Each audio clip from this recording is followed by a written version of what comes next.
Hello and welcome to the Scale Modelling Cafe, and welcome to this special Trumpeter edition of what's new in 2023-2024 for them. Regular viewers of the channel may notice there's something missing here. The red toolbox. I'm clearing everything away because my parents actually fly in tonight for a 10-day visit. So everything's going to get tidied away because I actually film all this and do all the modelling in the spare room in the apartment. So it'd be nice to have them over, but I thought I'd just bring you this video of the sort of breaking news that's coming out of Trumpeter. As I said, I mentioned 2023 and 2024. It appears that a catalogue has leaked out with those dates on. So not just 2023. So when we'll see these, and dare I say if we see these, and that, the reason why I say that will become clear, will be interesting. Right, the picture quality. As I said, it appears this is kind of leaked out somehow. The information's come from photographs taken of a brochure or catalogue type thing, and they're not the best quality. So I will stick them up here, but apologies right now for the quality. I don't think this has come from an official source because the quality is so low, and hopefully very soon we will see some actual official blah coming out of Trumpeter and Hobby Boss themselves. We shall see. Before I get into the aeroplanes, which is obviously the focus of the channel and my main area of interest, I just want to mention that it appears that Trumpeter or Hobby Boss are moving into 1/48th scale armour, and it looks like modern armour as well, which is really exciting, especially for me. I'm a big fan of 48th scale armour.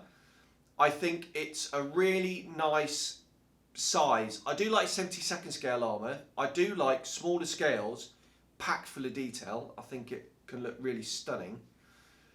And 35th, I think frankly for me it's a bit too big for the sort of bigger, more modern vehicles, and 48th, just for me, hits the sweet spot.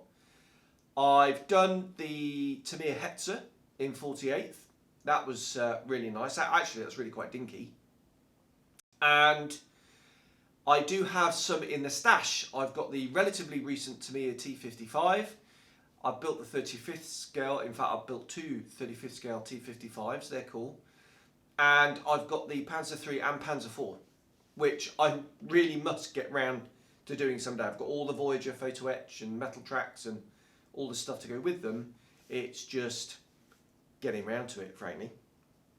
Anyway, so I just thought I'd mention that first because I think that's really quite cool. Right, on to the aeroplanes. And right, Trumpeter. I don't know whether some of these are Trumpeter, some of these are Hobby Boss, but you know, it's the same company effectively, isn't it? Right, Devastator in all three scales, 72nd, 48th and 32nd. The 32nd scale Devastator has been talked about for a long time, a very long time. I'd shudder to think the actual number, maybe 10 years, maybe less than that, I don't know. I know it keeps appearing in the catalogue and it never keeps appearing on the shelves. I think just one day it might just pop up. We shall see. I think it's a really interesting choice. The markings are fairly limited, really. You've got the sort of pre-war yellow wings, silver fuselage, colourful tail. That'll look really, really nice. And then the sort of wartime, early war US Navy of the blue-grey over the grey. Obviously made famous in the Battle of Midway. I think the level of detail they could crack in there would be amazing, and with the corrugated wings and riveted fuselage, hopefully not big dimples. I do think they've come on a very long way actually in their riveting in the larger scales. I think that would be a really cool model and real presence. The wing actually is really sort of a really wide chord, so it looks a real chunky looking aeroplane. I think the fuselage looks quite futuristic. and quite modern, and the wings are definitely 1930s, thick, corrugated, partially retracted undercarriage, and it really is that sort of link aeroplane between biplanes and monoplanes. So that's really, really cool. Now, 48th and 72nd as well. Again, it's an iconic aeroplane, it's a famous aeroplane, it's an important aeroplane, and clearly 48th and 72nd are really popular scales, arguably much more popular than 32nd. So it's really nice to see them up here. And I'm, racking my brains, who does Devastator? I know Monogram did a Devastator way back when, and obviously that's way out of date. I'm racking my brain. I'm sure someone else did a Devastator. I really can't think. Mine's gone blank. I really should have done my research, shouldn't I? I'll pop on Scale Mates later and satisfy my curiosity. Yeah, like I say, so for all the reasons, it'd be cool to have it in 32nd scale. It'd be really cool to have it in 72nd and 48th as well. So that's the Devastator, and I'm actually really quite looking forward to that. I think that would be cool. Right, 72nd scale, an Avenger. Again, iconic, US Navy, very popular. Lots of different schemes on this though. I'm wondering whether we may see a Fleet Air Arm version. Initially, obviously, they called it the Tarpon, and then they went, that's a silly name. So they renamed it Avenger, and they renamed all the Lend-Lease aeroplanes to the American names. Hobby 2000 have recently released the Hasegawa kit in 72nd scale, but it really is quite dated. And certainly in the Hasegawa box, it's eye-wateringly expensive, especially if you get the Japanese version, which I think had a resin conversion thing for the top decking blah. And like hideously expensive. I think we were talking like £70 or something like that when that came out. So it's very nice to see the Hobby 2000 release of that kit, but it does need an awful lot of aftermarket to bring it up to modern detail standards. The fact that we're going to have a new tool 72nd scale one from Trumpeter is really quite exciting. And as I mentioned, lots of different schemes. There's post-war schemes, there's obviously all the wartime US Navy stuff, there's the Atlantic camouflage scheme. So you've got the early scheme in the blue over grey, you've got the mid-war with the three colours, the sort of dark blue, mid-blue, white. Late war, all over glossy blue. Atlantic, as I said, the grey over white, and you've got the British versions, post-war. Yada, yada, yada, yada, yada. So lots of opportunity for that. And I'm wondering if we're going to see a whole series of different versions. It will remain to be seen. But that's really quite exciting to see in the catalogue. Right, sticking with 72nd scale now. And they've announced, I've got my green book, so I keep looking down. They've announced an S3 Viking. I think this has really been underrepresented in model kit form. We had the 48 scale one from, I want to say, is it AMT? Oh, crumbs. I really should have done my research, shouldn't I? A nice kit, exceptional for its day, takes a little bit of work, but builds up into a nice replica, and actually it's really quite a big aeroplane. A new tooled 72nd scale one, I think, is great. I think that's the perfect size for it. It'll fit neatly into lots of people's collections of sort of Cold War and late Cold War US Navy jets. Not too many colour schemes. You've got the early gold grey over white, and then the sort of blue grey colours. I don't know the FS numbers without looking it up. I'm not that much of a geek when it comes to that sort of thing. I do have to do my research. I can't quote them off the top of my head. I know my mate Drew can rattle off pretty much every single FS number. He's got a brain full of it. But yeah, I'm not that bloke. But S3 Viking, really, like I say, really nice size. It'll look great on the bench, on the display cabinets, and fits neatly into collection. So yeah, nice one, Trumpeter / Hobby Boss, whoever you are. Right, again, sticking with 72nd scale and a kit that's been long announced, but we know this is coming because they've just released some early test shots, and I'll stick them up here, of the A6A Intruder. Again, underrepresented in model form in 72nd. Obviously, Trumpeter and Hobby Boss, Trumpeter did it in 32nd scale, that's a great kit. They've done it in 48 scale, Hobby Boss that is. That's a great kit. It is accurate. Obviously it's not perfect. No kit is perfect, but it's one of the more accurate ones, and it's been hugely popular. And now, finally, we're going to get it in 72nd scale, and I'm a massive fan of this.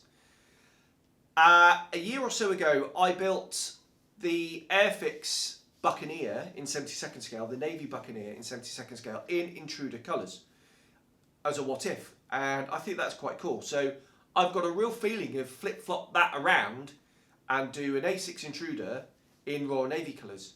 I think that'll look ace, actually, in the extra dark sea grey over white. Maybe even all over extra dark sea grey Falklands War.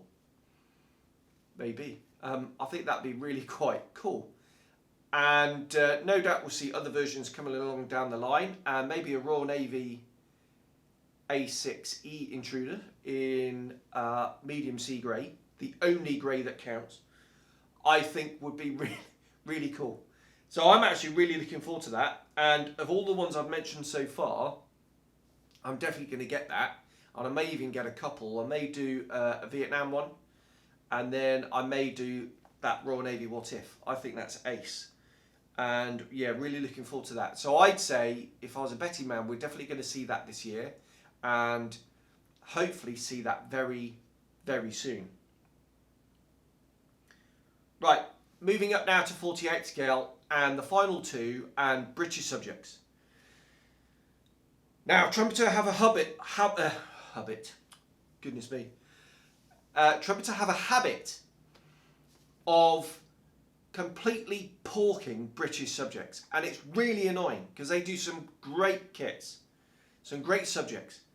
They do the Albacore, which I really like. You know, being an ex-Fleet Aeron pilot, I'd love to do an Albacore, but something that really puts me off is I know there's issues with that particular kit. The rear cockpit is really sparse, and what's in there is completely fictitious. And obviously there's lots of glazing, so that needs a whole load of scratch building and extra detailing. And frankly, I'm not really prepared to do that. Maybe I will one day, but yeah, really irritating. And the Firefly, completely buggered that one up, the early Mark 1. Alright, it looks like a Firefly when sat on the bench, but when you compare it to photos, and yeah, it's riddled with, I'd say riddled with minor inaccuracies, but ones that are quite difficult to overcome. Canopy shapes and things like that. It's really irritating, and you know, I could go on and on and on about the list of British subjects that they've completely buggered up. I'm really hoping that they don't bugger up the next two. The first one is the 148 scale Fairey Battle. Classic Airframes tackled this quite a few years ago. Classic Airframes being Classic Airframes. It was a challenging build. And it's a really nice aeroplane. It was an absolute crap combat aeroplane. Utterly dreadful. And should never have been thrown into combat, and was hacked down in droves. Many a decoration, including Victoria Crosses, were awarded for the brave actions of the crews. But yeah, a really cool looking aeroplane, and again, one of those sort of late 30s, mid to late 30s monoplanes, a bit like the Devastator, bridging the gap. And I really want to do one. Now, From are doing it in 72nd scale, and by all accounts, that's been massively delayed because they put some CAD shots up, had a load of feedback, and have been busy going away tweaking to make that as accurate as they possibly can. So that's fantastic. So I'm hoping we're going to see that in 72nd scale from, but in 48th scale, that'd be great. I think this is ripe for Airfix, and I'm hoping that Airfix have got one in the wings, in the plan, hopefully for next year, in 2024. That's my absolute hope. I'm hoping this doesn't put them off from doing it, because Trumpeter did the Defiant, and it was it fits together beautifully, but again, big accuracy issues. But it builds up into a nice model. Airfix did the Defiant, made it really, really accurate, and it's cheaper than the Trumpeter one. So thank you, Airfix. The only thing I found missing on that was there was one panel on the rear fuselage, which quick swipe, done. Halas, as they say out here in Arabic, finished. So I'm really hoping that Trumpeter, if they do pork it up, then Airfix sweep in and do it anyway. And to be honest, if Airfix sweep in, I'll probably, well, no probably about it, I'll definitely get one, and I'll definitely build it, and it'll be cheaper and no doubt more accurate than the Trumpeter one. Maybe slightly less detailed in areas, but you know, that's what the aftermarket's for, frankly. But nonetheless, an exciting announcement. Right, and for me, I've saved the most exciting and the best till last, and that is a 48 scale Fulmar. My little mini rant I just had about accuracy applies here.